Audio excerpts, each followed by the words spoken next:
BMC में अब mayor किसका होगा, इसको लेकर लगातार राजनीति जारी है। हमारे साथ है शिवसेना उद्धव बालासाहब ठाकरे पार्टी के नेता सांसद प्रवक्ता अरविंद सावंत साहब। सावंत साहब, जिस तरह से महायुति में बहुमत तो मिल गया, लेकिन मेयर कौन बनेगा इसको लेकर लगातार राजनीति चालू है। होटल पॉलिटिक्स भी हम देख रहे हैं, कैसे इसको देखते हैं आप? और शिवसेना की, आपकी पार्टी की क्या भूमिका है? क्या आपको लगता है कि आपका महापौर मुंबई में एक बार फिर से शिवसेना का बन सकता है, कोई चमत्कार हो सकता है? मुझे लगता है आदरणीय उद्धव जी बाला साहब ठाकरे जी ने हाल ही में जो पत्रकार परिषद ली थी उसमें उन्होंने कहा था कि हमारा मेयर बैठेगा, चुनकर आएगा, और आगे एक शब्द या वाक्य उन्होंने कहा था, देवाचा बनत असेल तो हुई, सो दैट में अगर भगवान के मन में होगा तो हो जाएगा। अभी उसकी जो कुछ मतलब अपेक्षाएं हैं, वो अपेक्षाओं को लेकर लोगों को लगता है कि वो बन सकता है। चुनावी नीति कितनी गलत होती है या अलग अलग होती है, गलत भी होती है कभी कभी, अलग भी होती है। ये जो चुनावी नीति इनकी है वो इतनी गलत है और गंदी है, गलत बोलने से भी अच्छा है, गंदी है। जो जीत के लिए लोग जो मार्ग क्रमण करते हैं वो इतना, मतलब मैं व्यतीत होता हूँ कि कहाँ लेके जा रहे हैं महाराष्ट्र को ये लोग, बाजार बना के रखा है। अब मेयर का चुनाव, उसके ऊपर भी इतनी बहस हो रही है। भैया, आपके पार्षदों को जेल में रखना पड़ रहा है क्या, होटल में रखना पड़ रहा है? क्यों डर रहे हो? डर किस बात का है? एक तो बात यह है, आदरणीय उद्धव साहब ने जो कहा वो इसका कारण एक और है। इस वर्ष वंदनीय हिंदू हृदय सम्राट शिवसेना प्रमुख बाला साहब ठाकरे का जन्म शताब्दी वर्ष है, जन्म शताब्दी दिन 23 तारीख को। तो उसको लेकर एक अपेक्षा है कि शिवसेना का इस वक्त मेयर बनना चाहिए ताकि उनका सपना खरा निकले। कैसे बनेगा, कौन बनेगा? या तो ये तो बीजेपी का साथ लेना पड़ेगा, या तो जो शिंदे साहब के साथ जो पार्षद है चुनकर आए वो आपके साथ आ जाए। हो सकता है कुछ भी ना, राजनीति में कुछ भी हो सकता है। पता क्या है हमें क्या हो सकता है, देखेंगे। अगर श्रद्धा है, निष्ठा है, सपना है और सपना साकार करना है तो जो आदरणीय उद्धव जी कह रहे हैं वो होना चाहिए। और एक इसमें बात है टेक्निकली, अगर मैं आपको बता दूं, जो मुझे जानकारी मिल रही है कि एससी और एसटी कैटेगरी में सिर्फ 2 उम्मीदवार है और जो आपके पार्टी में है, बाकी किसी पार्टी में नहीं है। अगर ये आरक्षण की लॉटरी निकलती है और उसमें ये कैटेगरी आती है तो फिर आपके पार्टी के पास भी एक ऑप्शन हो सकता है। एक बात उससे मैं अलग कहना चाहता हूँ, तो देखो सभी जात पात धर्म पंथ के लोग कहाँ हैं, तो शिवसेना उद्धव बाला साहब ठाकरे जी के पास है। अब कोई भी चिट्ठी निकालो, उसका प्रत्याशी हमारे पास है, अगर चाहिए तो वो प्रत्याशी उस वक्त मिलेगा। एससी एसटी तो उनके पास है ही नहीं, हमारे पास है। वो तो फिर बोला ना साहब ने, देवाच्या मनात असेल तर होईल, तो देव भगवान के मन में होगा तो निकला है, चिट्ठी निकलेगा तो कोई मतलब झगड़ा ही नहीं रहेगा। उनके पास कैंडिडेट ही नहीं है तो क्या करोगे? तो जो होटल में बंद करके रखे हैं वो आपके डर से, मतलब आपको लगता है कि 100% डर है, 100% डर है, क्योंकि नंबर बहुत छोटा है और जानते हैं कि वो कहीं भी जा सकते हैं। उनको भी लगता होगा कि वंदनीय हिंदू हृदय सम्राट शिवसेना प्रमुख बाला साहब ठाकरे जी का जन्म शताब्दी दिन और जन्म शताब्दी वर्ष है। इस वक्त वहाँ मुंबई के मेयर पर शिवसेना का ही मेयर बैठना चाहिए, सभी का सपना होगा।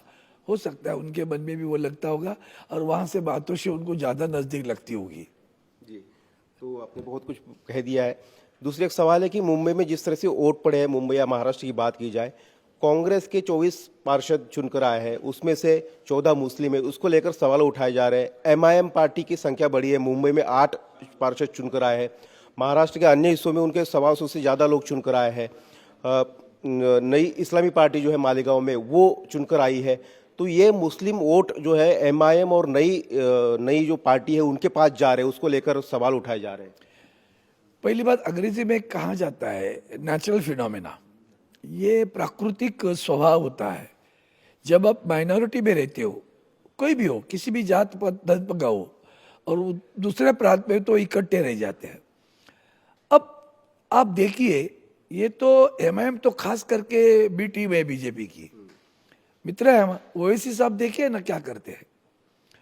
हर चुनाव में, आप यूपी के चुनाव लीजिए, बिहार का चुनाव लीजिए, ओवैसी साहब इस तरह का एक बयान दे देंगे, उस बयान में लगेगा हिंदुओं पर आक्रमण हो एक तरह का। तो फिर ये क्या करते हैं, भाजपा का तो वो तो स्ट्रैटेजिक है ना, तुम ये कहो फिर हम ये कहेंगे, क्योंकि ये जानते हैं कारोबार में असफल रहे हैं, तो ऐसी स्थिति में क्या करे, तो नैरेटिव सेट करना है। मुंबई महापालिका का चुनाव हिंदू मुस्लिम क्यों करते हो, तो भाई उसने किया करके हम यहाँ से प्रतिक्रिया दे रहे, तो क्रिया करते हैं ओवैसी प्रतिक्रिया देते ही है, या क्रिया ये करते प्रतिक्रिया देते हूँ, तो वो स्वाभाविक है कि वो सभी इकट्ठे हो जाते हैं। आपको याद है आदरणीय उद्धव जी ठाकरे साहब पर हर मजहब के लोग प्यार करते हैं, मुसलमान भी प्यार करता है, गुजराती हो वो भी प्यार करता है, जानता है कि कोविड के समय इस इंसान ने हमारी जान बचाई है, तो इतना बाबू होने के बावजूद भी ये वो उनको लगता है ये सभी उद्धव साहब के पास जाएंगे तो क्या करें, तो फिर मजहब की लड़ाई करें। अब मजहब की लड़ाई लगानी है, तिरस्कार की द्वेषमूलक लड़ाई लगानी है, नफरत की लड़ाई लगानी है, तो पहला वो वैसे कुछ बोले ताकि यहाँ हिंदुओं की से बात हो जाएगी, दोनों इकट्ठे हो जाते फिर।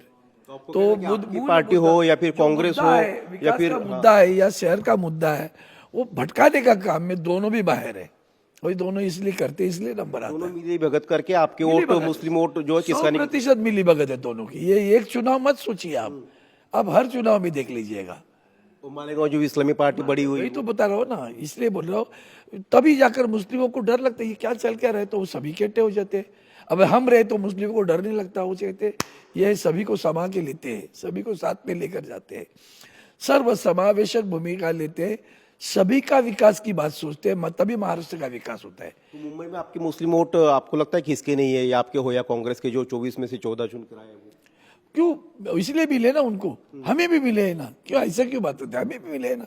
अब आप जानते हो कि हमारे, मैंने अभी एक क्षण के पहले कहा कि जितने भी 66 आए हमारे लोग, तो 66 में से आप देखिए उसमें मुस्लिम भी है, तो क्या मुस्लिमों ने हमें भी चुनकर दिया कि नहीं दिया, ये तो बात है ना, ये फर्क है। तो बीजेपी ये आपको डैमेज करने के लिए ओवैसी से बीजेपी खुद को बलवान कभी नहीं करती, बीजेपी दूसरों को डैमेज करती है, यही तो खासियत है उनकी। वो किसी भी पार्टी को जो मित्र मिलेगा उस मित्र, बलवान मित्र को साथ में लेना और उसको फिर का फैक्टर बढ़ रहा है महाराष्ट्र में, उसको उस बलवान मित्र को साथ में लेना, उसके कंधे पर चढ़ना और बाद में उसको ही कमजोर करना, यही तो इनकी नीति है। फैक्टर बढ़ रहा है महाराष्ट्र में। नहीं, वो डरने की क्या बात है, वो थोड़े सभी लोग थोड़े एमआईएम बढ़ गया तो क्या हो गया, देशद्रोही है क्या कोई, तो देश उनके आपके कर्तृत्व के कारण वो बढ़ रहे हैं, वो नहीं बढ़ते थे एमआईएम, बढ़ते थे क्या, क्योंकि एमआईएम की बात खास करके आती है कि वो निजाम के वहां से जो विचारधारा को लेकर आई हुई है, इसलिए थोड़ा सा एमआईएम के बारे में जो गंभीरता आती है। बाकी मुसलमान चुनकर है, कोई नहीं कहा एमआईएम के बारे में, क्यों है कि उनकी नफरत वाली जो बात है, उनके जहर डालना, ये डालते हैं वो भी वही जहर डालते हैं, दोनों भी जहरीले है, वो अच्छा नहीं है। शुक्रिया बात करने के लिए। तो ये थे अरविंद सावंत साहब, जिन्होंने कहा कि बाला साहब का जन्म शताब्दी वर्ष है और शिवसैनिक चाहता है कि मुंबई का मेयर जो है वो शिवसेना का ही बने, और भगवान की अगर मर्जी हो तो ये संभव भी हो सकता है। वही एमआईएम और बीजेपी की मिली भगत है और वो दूसरे के वोट काटने के लिए एक तरह से नुरा कुश्ती का खेल करते हैं, और यही कारण है कि उनको चुनाव में उनकी सीटें ज़्यादा आई है। कैमरामैन अरुण देव के साथ सचिन चौधरी, इंडिया टीवी, मुंबई।